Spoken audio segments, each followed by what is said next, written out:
Alright. My first 500 points of Empire are done.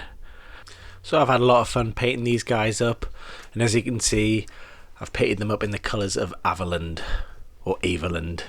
I always said it was Averland, but the river Aver doesn't quite sound right. But anyway, I like Averland better, so we're going for that. Quick recap, in case you missed the first video. The challenge was, had a month to paint 500 points. And as you can see, I had a unit of halberdiers, a captain on a horse, and a cannon. So first up is my unit of halberdiers, 20 strong, or 19 if I wanted to fit under the 500 points.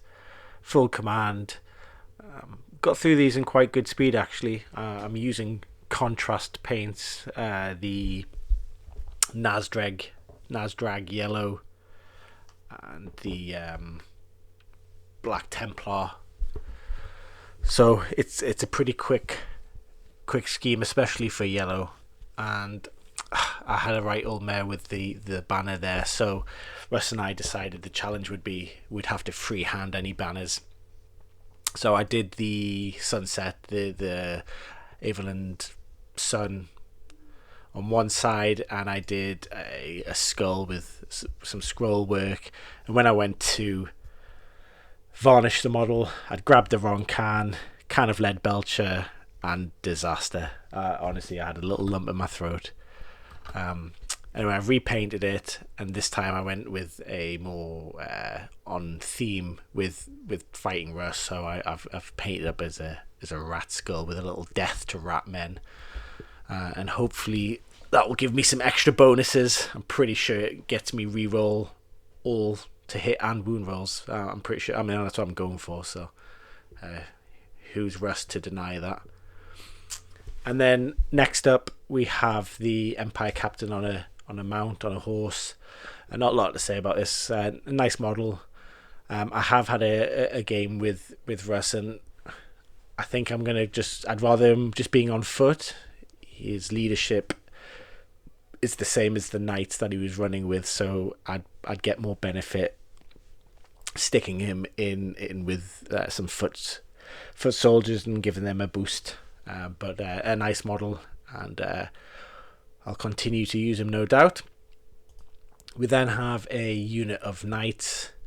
I painted these. I didn't want the silver to be too bright, so again, lead belcher spray, and then a good few coats of none all wash there, just to really darken that down. Did a quick dry brush to bring some of the edges back up. And the feathers were I've gone for yellow and white. I think they stand out a little bit more than the yellow and black that I've done for the infantry troops. So it was a bit of an accident really. I did the yellow, and then quite liked the white, the plain white. So I just give it a very diluted wash just to pick out some of the detail, but left them white. And that's all there is to say about them. That I haven't done anything with the banner. You can see how challenging it would probably be to do some freehand on it. I might get round to it if I'm brave enough one day, and we'll add some extra detail to there. But for this month, that was good enough for me. And then last was the cannon and the crew. Again, nothing special here. Just a brassy gold sort of cannon barrel there. I might try and add some yellow to the body of the gun. Like the carriage, just to tie it in a bit more, and obviously just the crew there were pretty simple, yellow and black. So that's this month done. It's time for the next month, and then as you can see, I've got a nice selection for this month. So for a character, I've picked a wizard. I had flicked through the book, and there's a few choices that I thought for wizard. Obviously I liked the fire, and the heavens one was quite a good one, but being only choosing a battle wizard level 1, to explain quickly, you can you choose your law in the game, but you roll your dice to see which spells you get for that particular game.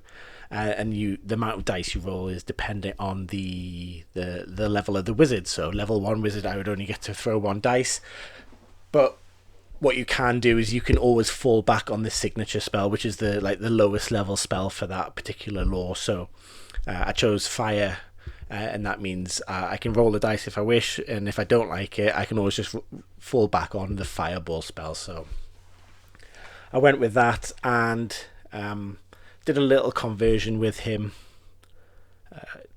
Managed to get hold of one of the heads from the Flagellant set, a guy with a brazier on his head was too good an opportunity to pass up for a fire wizard.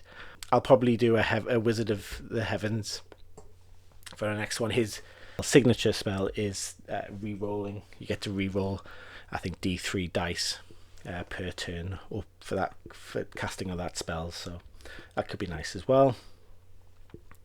I've gone for a unit of 5 Pistoliers. These are the wide boys. These are the gangsters, the young bucks. So the idea, light cavalry, they go charging around up the flanks, drive-by shooting, pistoling their enemies, and then they can, because they're fast cav, they can sort of reform for free, so they can turn on the spot and do all sorts of nice stuff. So these are going to be sort of a harassing unit, shoot people in the flanks, and then run off and let the knights or somebody else maybe do some damage. I did build 5. I did build one with the musician. Now obviously this kit came a bit later, and there is no musician option in 6th edition. I wanted just to build that model, in case we do ever move up to 8th or 9th or whatever, and just adds a bit more variety, I suppose. I've got 2 units of 10 handgunners. There was a bit of a toss-up between the handgunners and the crossbows. Crossbows sacrifice a little bit of strength, the armor piercing aspect, which is another -1 to the enemy's armor save, in return for some extra range. But there is a rule in 6th edition for the handgunners. Their first shot gets an extra D6 range, so you can in fact get the same range if you were to roll a 6 on the first turn, and after the first turn I think you sort of negate that extra range anyway. Most things will be probably heading towards me anyway, so the extra armor piercing ability seemed like a good shout there. It also fits in a little bit with the Averland's backstory or lore. I think they're supposed to be one of the wealthier Empire states, so they could probably afford some handguns there. That sounds good. And last but not least, another block of 20 Empire State troops. This time I went for the Swordsmen. So they're a point dearer than their halberd brethren, but they get increased weapon skill 4, and they also have a shield. So combined with light armor and sword and board, they actually get a 4-up save in close combat, which gives them a bit more staying power. So these guys should be good, hopefully. But that's it for this month. That's my 500 points. So again, another month to get these all built. I've already built them, but built, painted, and on the table. So I will see you next time. Ta-ra.